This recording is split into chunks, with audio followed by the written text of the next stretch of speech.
brings me to my text message of the week. This comes from a top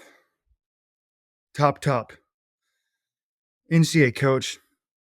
This is when we're talking about, Ethan Strand's 348. Trying to put all these times in perspective. It works perfectly for this week. I loved your podcast this week.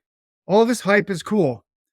Please remember, 58 years ago, before any of us were born, Jim Ryun ran 144 and 351 on cinders, without rabbits, without Supershoes, without bouncy indoor tracks, without the benefits of modern threshold training.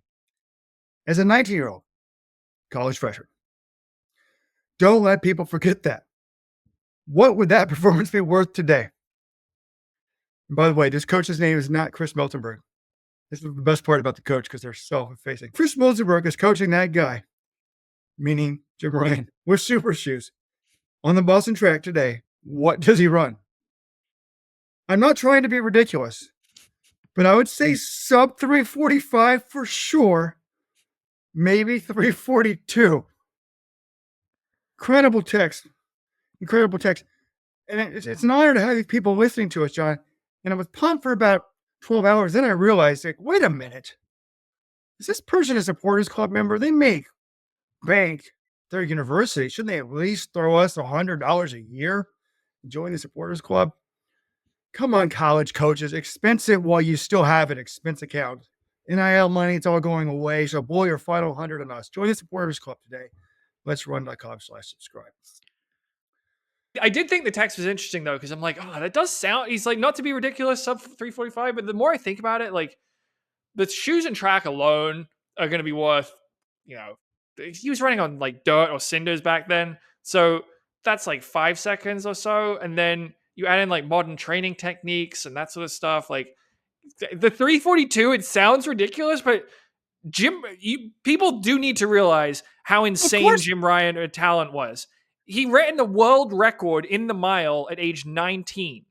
This guy was just these, Cole Hocker and Grant Fisher and Nuguse and Kessler, like these guys are some of the best talents America's ever had. But Jim Ryun is the freak talent America has ever had. So I don't think those crazy times were, they sound ridiculous, but if anyone was going to do them from the U.S. is Jim Ryun. He's one of the all-time phenoms.